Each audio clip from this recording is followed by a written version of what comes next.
Before we jump into the episode today, I want to share something with you from my heart. First of all, thank you so much for listening to the podcast. I really can't tell you how much your support means to me. We've been doing the podcast now for almost 4 years. I can't even believe it. And I'm so grateful for each and every single one of you that listens, shares an episode with your friends, sends me a DM or a text message letting me know how an episode resonated with you or any aha moments. Seriously, I couldn't be more grateful to be able to create this podcast. It has been such a blessing in my life, and I love hearing the ways it's been able to provide value in yours as well. One thing you might not know is how much work it takes to be consistent with a podcast. In fact, did you know that the majority of podcasts don't make it past episode number 10? And we are well beyond that. And it's just a lot thinking of the episodes, recording them, editing them, managing the guests, making sure that everything runs smoothly and gets uploaded consistently and regularly.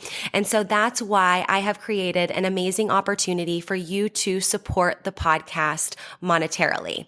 And in exchange for that, you will get exclusive premium subscriber content. So for as little as $3 a month, you can become a premium subscriber of the podcast. And every month I will upload new voice-guided workouts and breathwork meditation audio for you. So that way you can work out with me, coaching you in your ears. You can also take a moment to reduce your stress and relax and come down and ground down with one of my breathwork audios. So if that is on your heart to support the podcast for as little as $3 a month to become a premium podcast subscriber, I can't tell you how much that means to me and the growth of this podcast. I appreciate you. If you're interested, click the link in the description, become a premium podcast subscriber, new content every month, and while supplies last, I'll send you an exclusive podcast coffee mug so you can have your self-love and sweat coffee every morning. I appreciate you. Now let's get into the show. Welcome to Self-Love and Sweat, the podcast, the place where you'll get inspired to live your life unapologetically, embrace your perfect imperfections, break down barriers, and do what sets your soul on fire. I'm your host, Lunden Souza. Hey friend, it's me, Lunden Souza, online lifestyle transformation coach. I help people all over the world just like you who know they are meant for more, get their mind right and their body tight, and go from crazy busy to crazy happy. And hey, if it's our first time meeting, welcome. So happy to have you. And if you've been with us for a while, it's so great that you're here too. I'm really excited to share this episode of the Self-Love and Sweat podcast with you.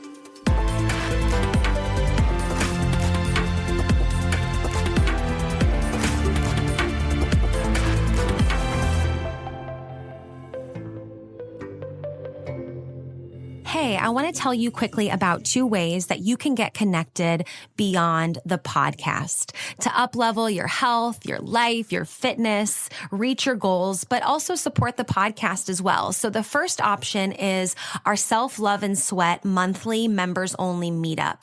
We meet up on the last Saturday of the month on Zoom for 90 minutes to cover some important topics, to answer your questions, and then to also do a workout together. It's a great way to have that support, have that accountability, get supercharged, and get reminded that there are other people all over the world on this journey of self-love and sweat, and you don't have to do it alone. You can join your first month for only $1 using code SELFLOVE1 at checkout, and then it's $27 a month after that.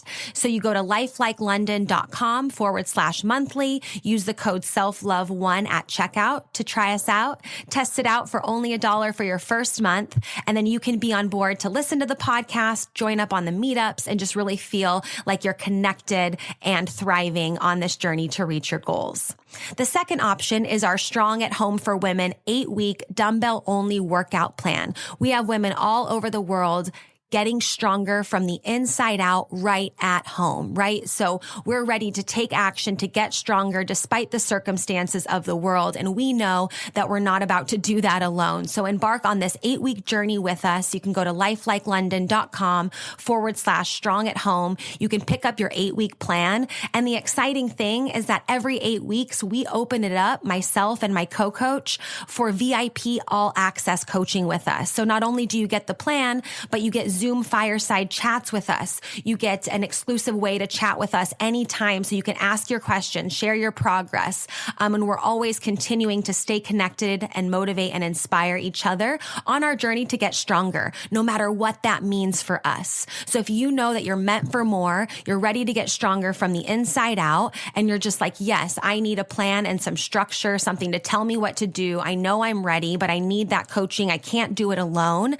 We are here for you. You can go to lifelikeLondon.com/strong at home, pick up the plan, figure out when our next VIP all access registration is opening so you can get that support and guidance. And the third thing, I said there was two, but the third thing is you can do both. You can join us for those monthly meetups. You can be there for the 8-week program. You know, this coaching and this support is here for you. We want to get you real results that last so you never have to start over again. And so you guys are awesome. Enjoy this episode. Get connected. Self-love and sweat, friends. Hey everyone, welcome back to Self-Love and Sweat, the podcast. Today, our guest is Aubrie Pohl, and Aubrie is an NLP trainer, human communication specialist, as well as a speaker, and with a collection of 42 alternative education certifications in mindset, leadership, and movement. She helps coaches, healers, and life learners get NLP certified through her signature Life Through Leadership NLP Academy to learn mental mastery tools for rapid transformation and life empowerment. In her playtime, she enjoys camping, playing music, fire spinning, dancing, and being a lifelong learner. And I'll also add that I went through Aubrie's NLP Academy. It is so amazing. I've actually done it twice and getting ready to take her next one. So she has been such a powerful, not only friend, but a coach and mentor in my life. And she's so great at what she does. So I'm super excited to have Aubrie here today to share with us some great tools so that we can change our mindset, or as you would say, change your words and change your world and show up, a little bit better. So I think that's really going to be the goal today, is that we feel a bit more empowered, a bit more excited about life. And Aubrie is so amazing. I'm such a huge fan. So welcome to the podcast, Aubrie. Yay. Thank you so much, Lunden. I'm super happy to be here and have this discussion with you, and just grateful for our friendship in general the past few years, and the fact that you bring this kind of platform to women through the Self-Love and Sweat podcast, because it's so essential, right? You take everything beyond just the physical form. You go into the mental strategies that people are experiencing these days. So thank you as well. Yeah, thanks so much for being here. Let's start with a little bit on your journey. So what got you into NLP? And we'll talk about what NLP is too, for those of you listening that are like, what is that? But what first got you into it, and then becoming a coach and teaching it is very different than just being a student. So kind of what got you into it? Beautiful. Yeah. In a similar way, I started in the fitness industry, and I was, working out at gyms for years, and I was working at a specific gym and had one client.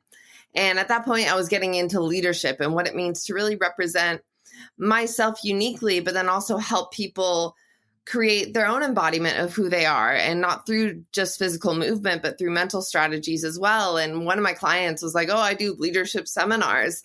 And I went to his leadership seminar, and behold the serendipities of life. It was an NLP seminar, and it was an introduction into neurolinguistic programming. And at first I was like, what is neurolinguistic programming? And when you look at this long word, it's neuro, brain. So neurology and the way that your brain is structuring reality. And then linguistic is language patterns, sentence structure, conscious communication. And the programming is how that has all been interpreted in your subjective experience, because you're not necessarily experiencing the world, you're experiencing the world as you are. And so all of those filters that you have experienced your entire life really affect how you're showing up for yourself today. And, through that educational system, instead of going off to a big college and getting like a collegiate degree, I took that route. So I took 4.5 years, 5 years, almost 6 years now, to really study what this neurolinguistic programming is. And through that, I went through practitioner training, master practitioner training, trainers training, master's trainers training. And now I am a master trainer of NLP, and I help people learn the technology and get certified. Yeah. And you're so good at, you're such a master at being a master practitioner, however many masters there are in there. Maybe a lot of you listening have been to different seminars or taken different courses, either online or offline. But there's not that many that I've been to. In fact, I can't really think, I can maybe think of a couple off the top of my head right now, keynotes that really captivated me. But like when you go through Aubrie's NLP training, it's 2 weekends in a row, like all day Friday, all day Saturday, all day Sunday, 2 weekends in a row, the in-person one that I did. She also has online options for those of you that are not local to Southern California, but she brings it like you bring the heat, like you're super funny, you're engaging, you just are able to tap into everyone's, so many different learning styles for people and help us, to really absorb it. And one of the things Aubrie's like, if you want to take a nap and you need a little power nap, take it. If you need to eat and you need a snack, take that. And so it's really awesome to be in that space because it's super casual, I would say, but like so next level in terms of learning and information. And so it's super cool. And you totally bring the heat there. You touched a little bit on what NLP is. And I know that from you, like we're all always doing NLP. So whether you have never heard of it before, or this is your, you've heard of it a bunch, we're all always doing it. And so can you kind of describe a little bit of what that means? Yes, definitely. And thanks for mentioning that, because sometimes when people hear the word, or they're like, oh, great, another thing that I have to learn, that I have to like spend time learning and figure out. And more so, NLP has been how you've been experiencing reality your entire life. So, when you go into grandma's house and you smell the cookies, you have that feeling, that warm feeling inside of you. There's so many representations that our life has shown us of how we are taking in the data of everything happening in our life and how we're interpreting it into our experience. So that's why you always have some type of neuro-linguistic programming in your mind. When you have like that limiting belief that says like, oh, I can't go in there, I'm not a social person, or like I can't work out by myself at the gym, like I'll look silly, stuff like that. And that kind of programming is in your brain. And so you listening to that, you're listening to the neuro-linguistic programming that's already there. And what we do in these seminars is really focus on what that is, and is it empowering you? Is it serving you? Or are there things that you want to change about the programming that is currently there? Sometimes we learn these things from our parents and we're like, oh, wait, is that me? Or is that my mom speaking like through me because I updated that programming and I received that from her? And so when we say that NLP is what we're already doing, it helps release a lot of the ease that comes from the overwhelming that could be like, I need to learn this whole new thing. It's not so much about learning a new thing. It's taking even more awareness of what is already there, which can be super empowering for any individual that learns NLP. Yeah, totally. Awareness is a word that really comes up when I think about NLP. It's like sometimes we didn't realize that our programming was programmed that way. And then we realize like, oh, that's the way that it is. And here are some tools to help me switch that programming, or have a more empowering programming, or have a programming that's like congruent with who I say I want to be. And so awareness is really a big, a great like single word way to describe NLP. And I think about that a lot. It's like once you see it and you're aware of it, you can't really unsee it. It's like, oh, cool. And there's more, exactly. And there's more. So today, there's so many concepts in NLP that are so amazing. And we could talk about a bunch of them. And I already told Aubrie, I'm like, I know this is your first time on the podcast, but you'll probably be coming back because there's going to be other things that we can totally go over. But today we're going to take the position of perception and the way that we view things. As Aubrie said, we view them the way we are. And so sometimes we're only seeing things from our perspective, or we can't, escape different ways of viewing things. And so today I want to talk to you and pick your brain a lot about these types of, perceptions. So how are we seeing the world, and how can we shift our perception? Yeah. There's a few things to consider when it comes to this idea of perception, because when we look and experience our life, we have many filters inside of our mind, right? We have a lot of beliefs, we have values, the things that we care about, we have attitudes, we've got traumas, we have also language patterns, culture. A lot of things affect how we filter in our reality. And from there, when we're talking about perception, there are 3 different types of perception, or positions that we'll call them as well. The first position is like seeing through your eyes. And that means that you're seeing things through the embodiment of who you are, your uniqueness. And you're really focused on that internal experience of, how am I seeing things? And how is this empowering me? Is it not helping me? Is it not serving me? So we see the first position is about seeing things through your eyes. And a lot of people get this because the feelings that come up in your body, right? And that kind of interpersonal relationship or intrinsic relationship that you have with yourself is very important for you to understand how your body is responding to your life. And when you get nervous walking into a room, or you get nervous talking to a certain individual, that's a feeling that you and only you are experiencing. So you're in first person. And this can be helpful. And, in some ways, it can be less empowering if you're one of those people that only focuses on themselves, that forgets to think about other people. In a worst case scenario, it would be like a narcissist, right? Where they're only in first perception. But now the second position is about trying on other people's shoes. What would it be like in this person's model of the world? What would it be like? How would they respond? A little key that helps with this is like if you're a very introverted person and sometimes you feel a little socially anxious going somewhere, you can ask yourself, well, how would an extroverted person respond to this situation? So all of a sudden you go from first position to second position, someone outside of you. And this is super handy. So when you walk into a party, instead of being like, oh, this is me, I'm a socially anxious introvert, you're like, well, let me try on an extrovert. And you can embody this other experience walking into a room and all of a sudden try on what it's like to be an extrovert. And who knows, maybe you'll like that even more. And you can slowly alter your perception of belief because you try it on a different position.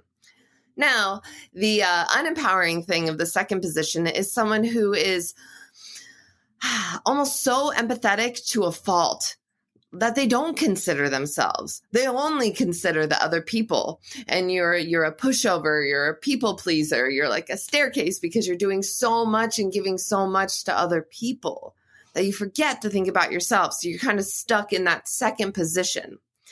The third position is like the fly on the wall. The complete outside perspective from a non-biased form, right? A non-emotional form. Like a fly on the wall isn't a human experience. So they're not going to have like the beliefs and filters and values of a human. So you can see life through this and kind of disconnect from emotions. And people that do this a lot are probably surgeons, police officers, that see some gnarly stuff and don't really want to attach too many emotions to the situation. So they'll become a little more dissociated from emotion.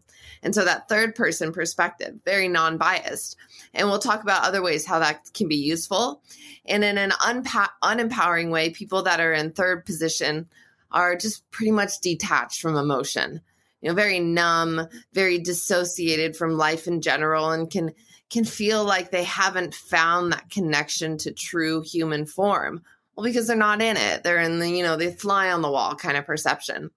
So when we see life as the opportunity to look through these 3 perceptions, you can now see that life is full of change and flux, and you're not necessarily always stuck in one. And you can use the concept of these 3 perceptions to help you through your situations and to gain even more awareness of how you're viewing the situations that you are already in.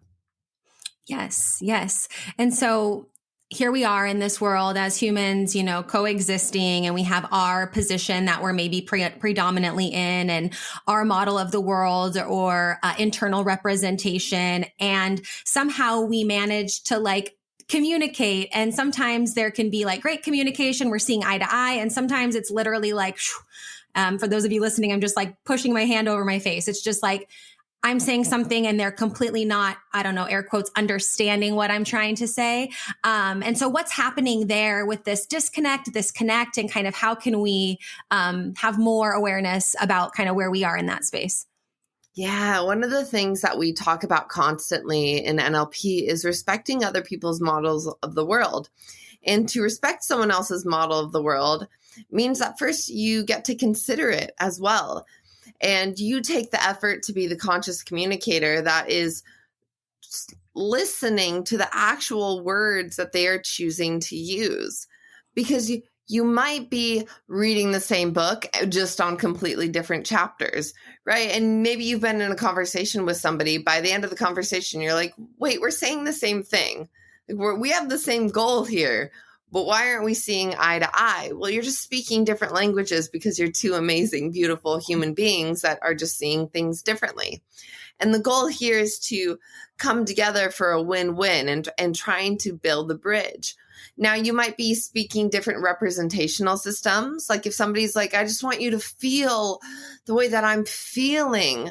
I feel like I feel disheartened because there's no understanding here. But then the other person's like, no, I get it. I see the picture that you're creating. I see what you get. It's crystal clear for me. But that's a feeling communication with a visual communication, right? One person is feeling something. I want you to feel. And the other person's like, no, it's crystal clear. I see it. But those are two different types of communication systems that might not understand that they're seeing things the same way, that they're feeling things the same way because of the words that they're choosing to use. So the understanding of these different types of communication systems can help you create even more communication and connection with the people that you're speaking to because you're understanding this. And you won't get defensive or resistance because you're like, ow, we're reading the same book. We're just on different chapters right now. Mm-hmm. Yes, totally. And I think that becomes even more empowering when you learn this stuff and you have the awareness of it, because we can all think of a situation where it hasn't just been like, oh, haha, we're reading the same book, but in different chapters. It can be like super challenging. And even too, like, as NLP practitioners who have gone through this work or have this awareness, and then you are interacting with, the rest of the world who maybe doesn't see it that way or isn't a conscious communicator and things like that. So what would be some tools there for when, sometimes shit hits the fan when we're not seeing eye to eye or things are just, not being communicated in a way that connects? Yeah. What you want to be able to do is, first and foremost, is respect their model of the world. And we have only control over how we're responding to our model of the world. So understanding that, sometimes shit hits the fan and some people just walk out of the room when you're like trying to consciously communicate with them, right? So you don't have control over how someone else responds, but you do have control over how you respond and what words you're choosing to use. And you can use a lot of words that are not projecting anything about the individual, right? You're separating the intention from the behavior. So it's, I love you, I just don't love what you're doing. Instead of saying like, you're an asshole or you're not doing things right. It's noticing what words that you're choosing to use, because a lot of the words can be vomiting projections. And of course, everyone's going to get defense when it comes to that. So you want to really learn how to sit with the dictionary of words that are coming out of your mouth. And you want to make the decisions to decide, am I saying something that is projecting to them directly? People that are quote unquote hard to communicate with, if you're like, well, you're being a brick wall right now, you are directly pointing the finger at them, right? We know this PTFD, point the finger disorder. So you get to make sure that you're not using words that might increase the chance of resistance and defense. Once you get through that first layer, and if the person is willing and able to meet you in that place where you are trying to build that win-win, then you can start to break down, well, how are we individually interpreting the same experience? What are the feelings that are coming up? What are we seeing? Are there any like pictures that we're picturing in our brain? Are there any, future anxiety manifestations that are coming up as well? And you break down how each individual is interpreting the experience.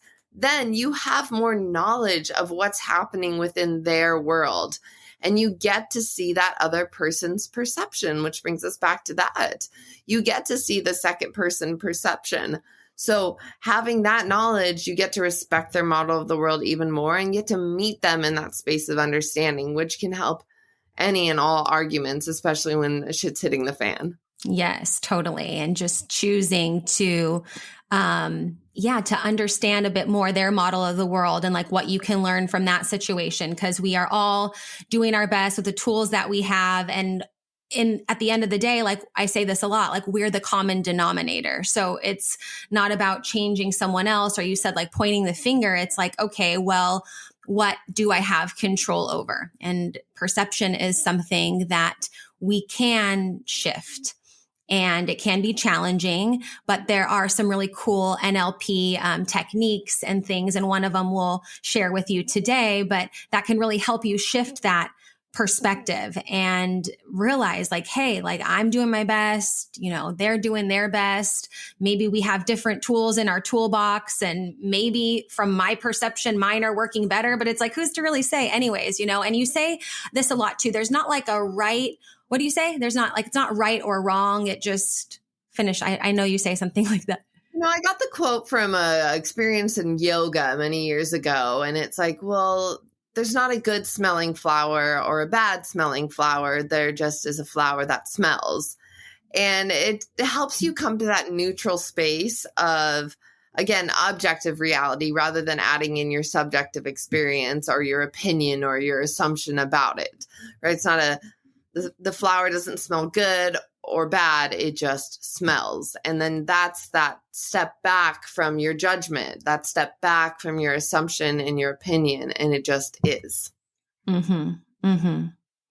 And not to shift, but one of the things that I know everyone probably listening has experienced, because even just by listening to this podcast, you're working on personal development, you're, being a sponge and absorbing more. And we learn these tactics and we learn these techniques, and we have this awareness, and we have new, just new tools and ways of viewing the world. And we've maybe all have heard this phrase in one form or another, but you have your own and everything's good and you're all centered. And then you go to like family or maybe like old friends, like the ones that know your triggers. And it can be really challenging then to show up in those situations. And I say that to say NLP has been, especially this technique with shifting perceptions and all of that, has been so helpful for me with my family to be able to interact with them in a way that is congruent with who I want to be and how I want to show up. I can't tell you how many moments there were where it was like, who the heck are you? Like, what, you are doing all this, and then you come home and you interact with your family, and like, did 16-year-old you who like couldn't go out, like come out, and you're just like, rah, rah, rah. And so I know that, when we're working on doing better and showing up better and just, increasing our tools for a great life, there'll be moments where we have these hiccups and where we'll be around some of those triggers. And this has been super helpful for me when it comes to that. So I know you've had some similar experiences too, because we'll often share like kind of funny stories, and you'll share that kind of stuff at the NLP seminars. But it's just like sometimes there's certain situations and people that then a different side comes out and you're like, oh man. Yeah, you think you're this like woke, conscious individual, and then you go home for a week, right? Back to your parents' house for a week, and all the regression of who you were as a teenager in that household comes up. And that's where we utilize tools in NLP and understandings of things like anchors. Your body and your neurology has been set to respond to certain environments. If you were in that same house for so many years, or just in conversation with your mother for so many years, you have a conditioned response to certain things.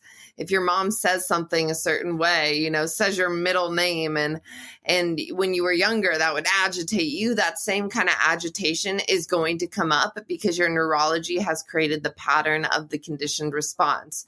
Now, knowing that, you can start to see that it's not necessarily who you are now. You are still that beautiful, conscious, woke individual that's been doing all the self-improvement work. You just have an anchor. You have a conditioned response to a previous circumstance. When you see that, you're like, okay, you can sit with the anchor instead of having that kind of outward projection that you might have had in the past. You can say, this is just an anchor. And there are certain techniques and tools that we utilize in NLP, like collapsing anchors, so we can essentially, scratch the CD of the neurology that has been set up already. And you can also take that moment of awareness. Then moving forward, because not everyone does an NLP seminar. So you'll go home and you'll have this new understanding of quote unquote conscious communication, and your family probably doesn't communicate that way. But that's okay, because you still get to sit within that space. And even with those individuals, it's about holding that space even more so you can be this person now. And I know that some people go home after experiences like this and their family says, well, who do you think you are now? I know who you really are. Like, you actually throw temper tantrums. You've been doing it your whole life. And you get to say, this is me now. This is me now. And you really hold the frequency of who you are now, because who you are is who you choose to be today.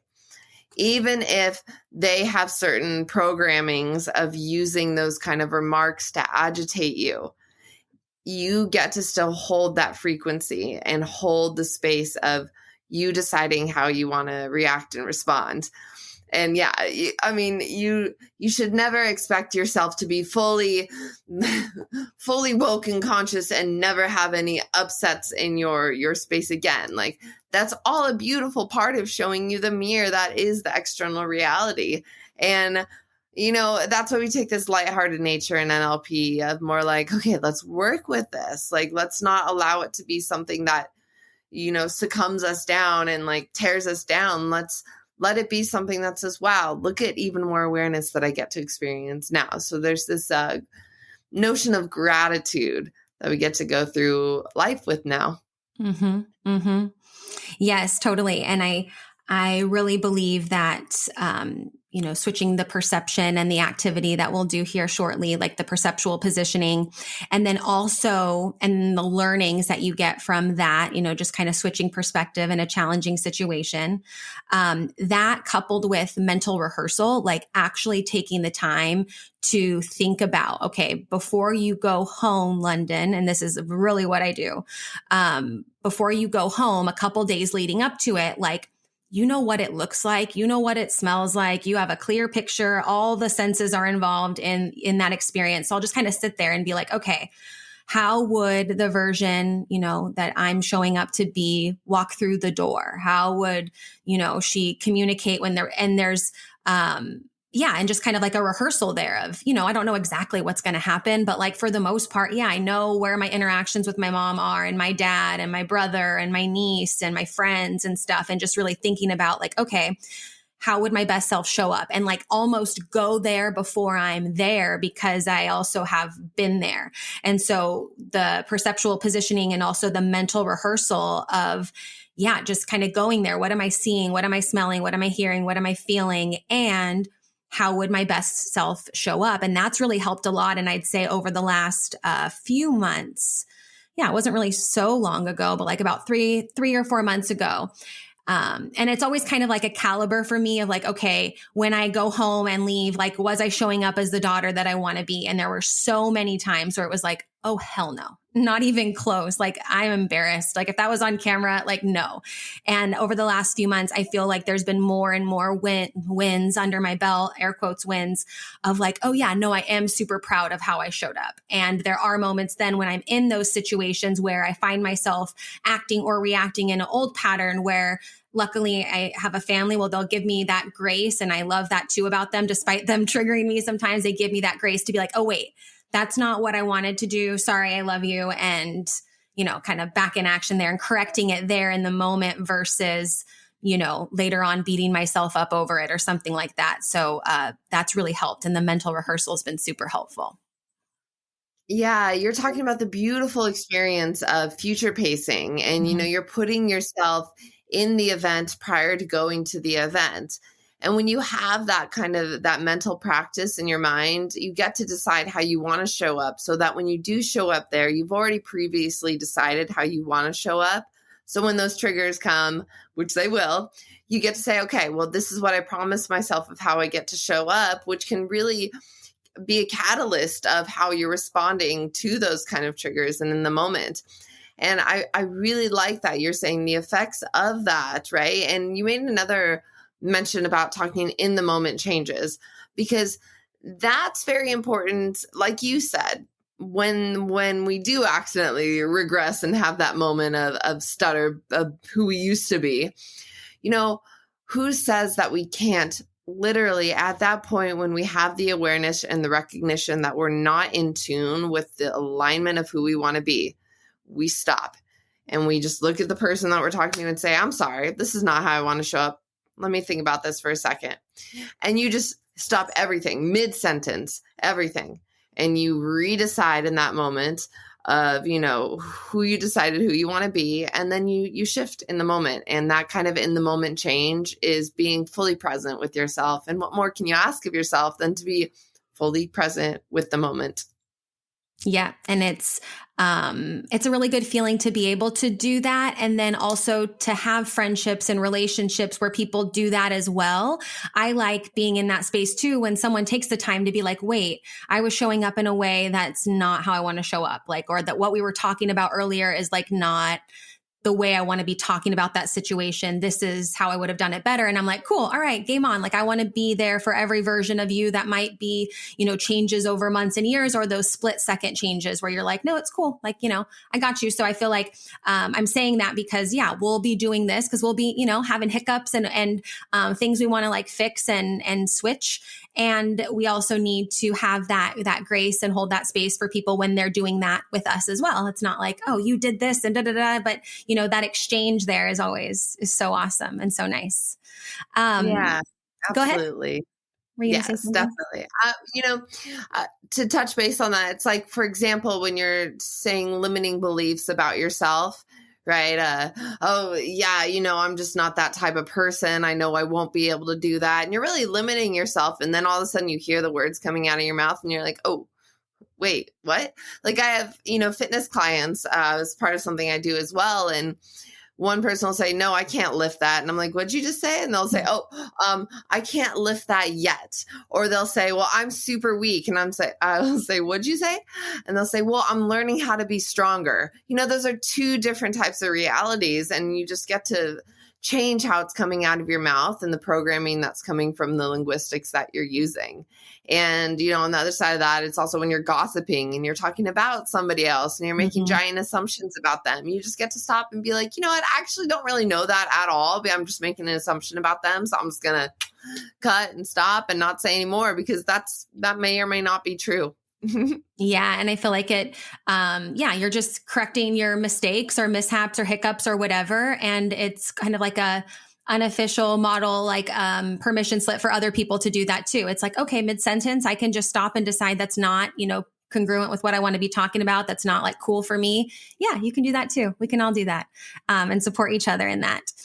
Okay, so let's go into this activity or NLP technique, let's call it. It always feels like fun play and stuff for me too, because I get excited to do this work and figure out what more we can learn from our experiences and other people's experiences too. So I want to go through this with you, Aubrie, the perceptual positioning, where and I don't know, we haven't really decided this yet. Should I share the details of what the situation is, or do you feel like it would be better if we just talk about it afterwards, or not at all? What do you think?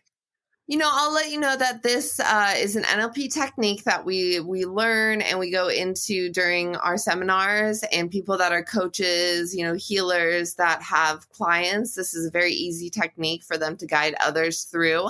So it is not, content isn't necessary. However, if you're in a conversation with somebody and they're like, yeah, I've been arguing with my mom lately about this kind of stuff, you can say that kind of content. It's not needed. So that's why it's a content-free technique. But for example, it'd be cool if you want to give an example, because this perceptual positions is really helpful when there's some kind of discrepancy, disagreement, or maybe things are just being seen from different models of the world with another person involved. It can also be useful when you just want to gain more wisdom, compassion, and empathy on a situation that you're going through. So yeah, you can go ahead and share a certain experience so people can relate it to like what this could be about. Yeah, cool. I'll definitely share that. And I think that's cool. What you said is like, you don't need the context or the content of it. And I've done it both ways with clients where they don't share anything and they just kind of share their responses, or they want to share a lot. And I've also done it in groups where, it's not necessary to have everybody tell me all the details of everything they want to gain more perspective on. And so tools like that, I think are cool and fun because you can feel, safe and empowered in whichever capacity you choose to share. Okay. So my situation, and this is actually, I told Aubrie, I want to do this and I want to choose a scenario specific situation that I do want more clarity and empathy on that I haven't done before. So sometimes I'll do a situation multiple times. I think it's helpful to like gain even more wisdom, especially if something's continuing to kind of bug you a little bit. But this one I haven't before. So this is a family one. And this is always something that, like I said, it's like you think you found your and you're this like Zen master or whatever. And then family stuff can be really challenging. And so this particular situation was actually years ago. It was like I was still living in Austria. I think it was probably maybe like about 7 years ago, because about 2 years into me living in Austria. And in my family, there was a very big kind of stirring of the pot, let's say, based on my ex-boyfriend who has a lot of tattoos. And my grandpa is a very traditional Italian immigrant. He came from Italy to America when he was 10. Cutthroat entrepreneur, like just really worked his way up from nothing, and is very, has some controlling tendencies. Let's say it like this. His opinion is always known. And so when I was dating this guy and he met him, he liked him with long sleeves, but when he wore short sleeves, all of a sudden he could see like his tattoos on his skin, and he literally lost it. And he called my mom the next morning at like 4:00 in the morning, yelling at her and trying to get me on the phone to talk about this situation, which was not okay for him. So the particular situation is that phone conversation when I called him after kind of getting the gist of what he was upset about from my mom. And that's the particular situation. Amazing. It's a perfect situation for this kind of technique. And I really like the words that you chose to use for it too. You gave a lot of space to understanding his model of the world and where he could be coming from. And so, listeners can really listen to how you can shift even how you're describing a situation. And you didn't make too many identity kind of cues about him, right? Saying like he's rude or mean or anything like that. You were like, well, he could be this kind of individual. So what we'll do is we'll go through perceptual positions, and then Lunden, I'll ask you at the end of everything, like what your take is and how things have transformed or changed. And for you listening, I want you to think of an experience involving another individual where you want even more wisdom about, even more insight into, maybe even compassion will help. And I want you to think of a very specific moment in time where this was happening and you were there and that other person was there. A very specific moment in time, not a generalized, we argued all year, right? The room that you were in, like maybe the time of day it was, a very specific moment in time. And now I want you to hop into your shoes. Hop into your shoes during that moment in time when there was the argument or the situation, looking through your own eyes. and ask yourself, what is there to gain from your experience? How are you seeing things? What are you learning? And now, as you are now, for what purpose were you there in the past? What did you want? What did you really want? What was important to you? And allow yourself to integrate that observation that you're making now. And then you can begin to float up out of your body and into the other person's experience. Hop into their shoes and try on their model of the world. Remember, you're not thinking as yourself. Now, think as if you are them. What does this person want from that interaction? How do they want to be seen? What are they trying to say? And what's important to them? What do they really want? And what can you learn and gain from trying on their shoes right now? What can you see right now that you didn't see before? Yeah, that's right. And integrating that new wisdom and understanding of the situation. And then allow yourself to float out of that position and go into the fly on the wall, right? Or if it's a clean house, go into the picture frame. And from a very non-biased, non-emotional perception, see these two individuals communicating. See what is being communicated, and also see what is not being communicated. What's really happening between these two people? And what is missing that neither one of them knows? What can you learn now from this perception, from the picture frame or the fly on the wall that you didn't know before? And allow yourself to see this perception and integrate the learnings that's available from there. Yeah. And then seeing now what is more available to you because you've taken this opportunity to see things from these different perspectives. What's different now? And you can ask yourself, well, what's next? Is there a step that you need to take because of this new awareness? Or do you just want to keep this new awareness within and feel the transformation that's available because of it? And taking a deep inhale and a full exhale, acknowledging yourself and giving yourself gratitude for at least trying on these different perceptions and respecting other people's model of the world and just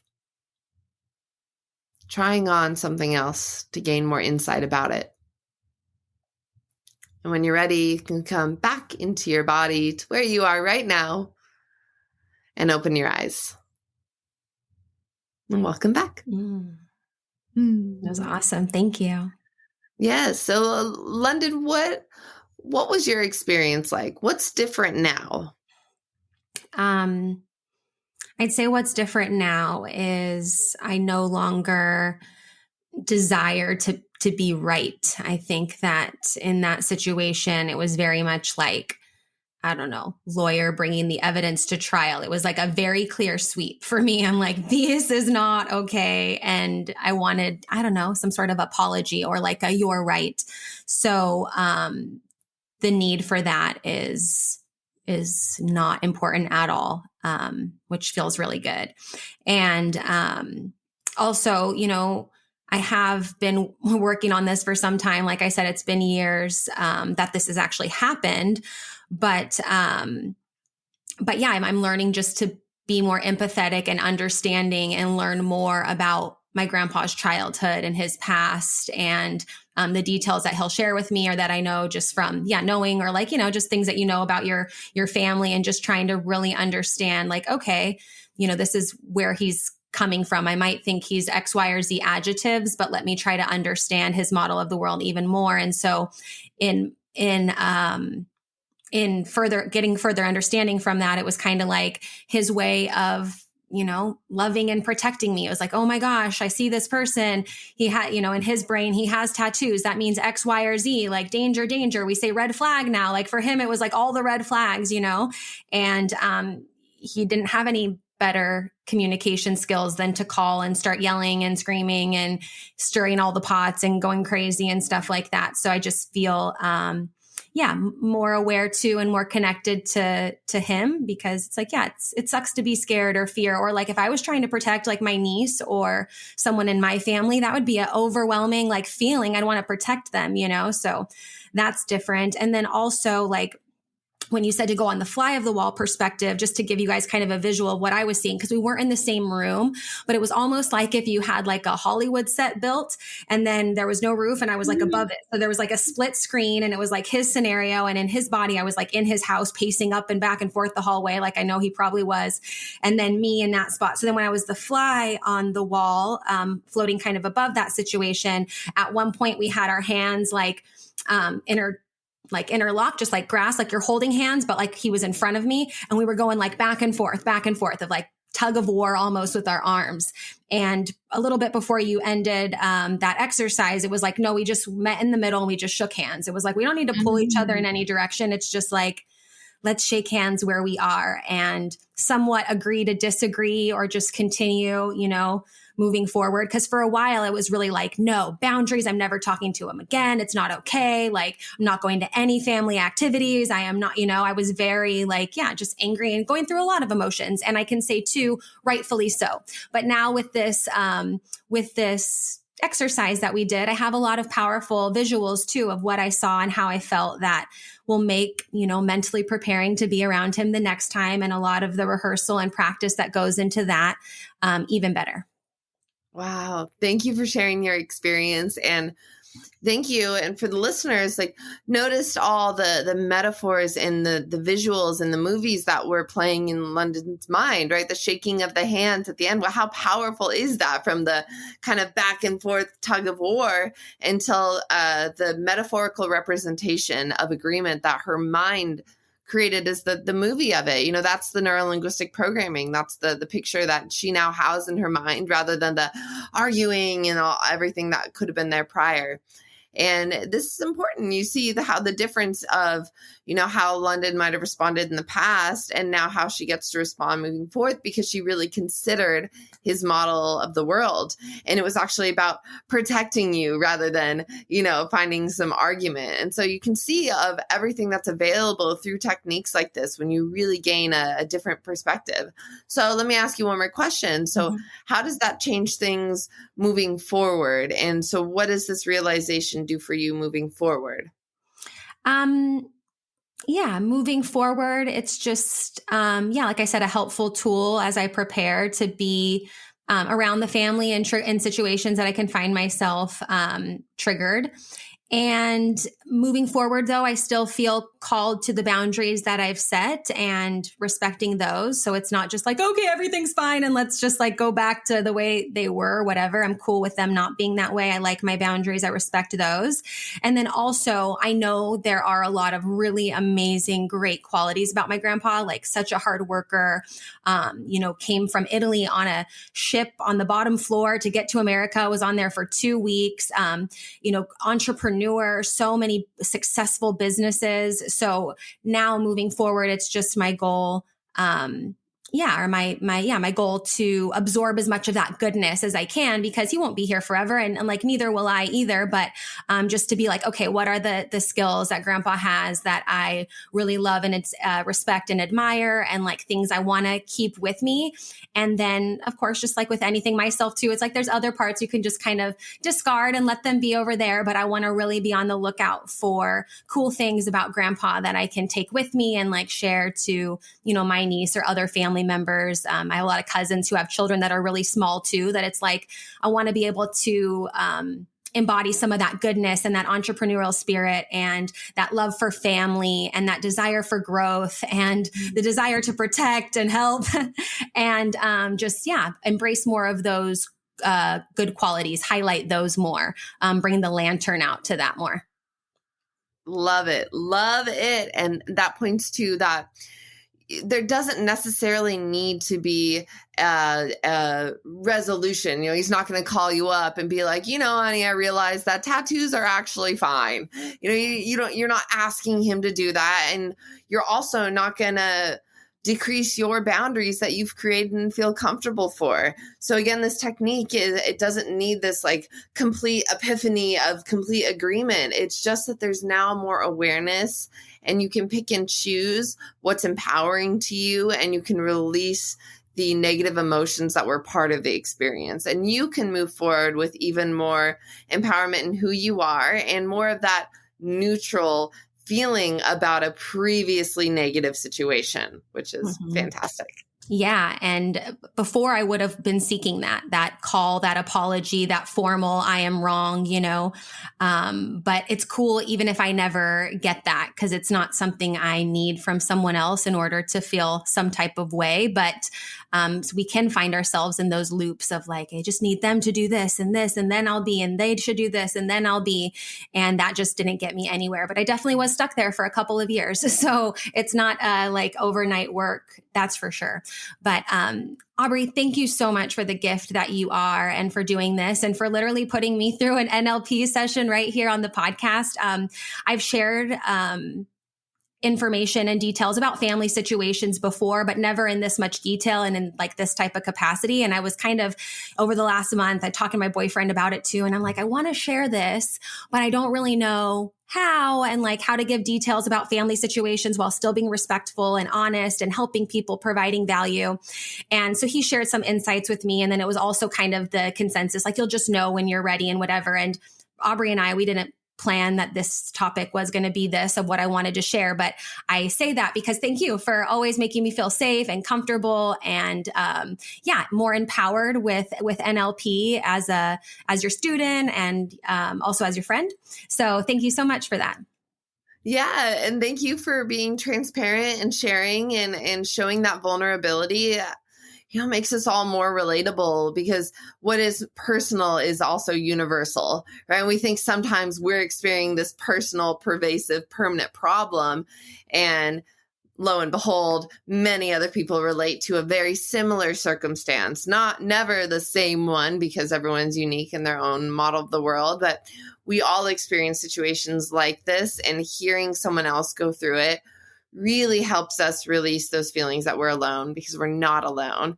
And for you to give yourself permission to share it, and for you to trust your unconscious mind. That's something that we talk about in NLP a lot, because what is coming up for you in the moment is your unconscious mind, your subconscious mind saying, this is what we could work on. This is what we can move forward with. And listening to your intuition is absolutely beautiful as well. So thank you. Thank you. And where can people get connected with you to take your NLP course, either online or in person, social media, all that? Tell us where we can get more, Aubrie. Awesome. So my NLP Academy is called the Life Through Leadership NLP Academy, and you can go to lifethroughleadershipnlp.com. I'm also on Instagram primarily at It's Aubrie, ITSAUBRIEE. And I would love to connect and really take in what everyone has to say and what you got from this kind of conversation. Lunden and we're here to help you. And I want everyone that's listening to know that you are supported, you're loved, and there's always going to be someone there to listen. Even if you go home, it's not necessarily the family members. This is why we create communities like this. And Lunden has an amazing community that she's created throughout the years of her programs and her coaching. And I'm just super appreciative that you can bring this kind of platform, and I can be a part of it today. So yeah, so happy to have you be a part of it for now, and also more episodes to come, because there's a lot that we can cover. And plus, I just love talking to you and hanging out with you and everything like that. So I'll put all the links on how you can connect with Aubrie, jump in on one of her NLP trainings. They're super amazing. I can say from firsthand experience, twice in person, super great. We do like follow-up community calls on Zoom, so in person and online. Aubrey's so great and so helpful. So thank you so much for being here, and talk to you later. Awesome. Thank you. Thank you so much for listening to this episode of Self-Love and Sweat, the podcast. Hey, do me a favor. Wherever you're listening to this podcast, give us a review. This really helps a lot. And share this with a friend. I'm only one person, and with your help, we can really spread the message of self-love and sweat and change more lives all around the world. I'm Lunden Souza, reminding you that you deserve a life full of passion, presence, and purpose, fueled by self-love and sweat.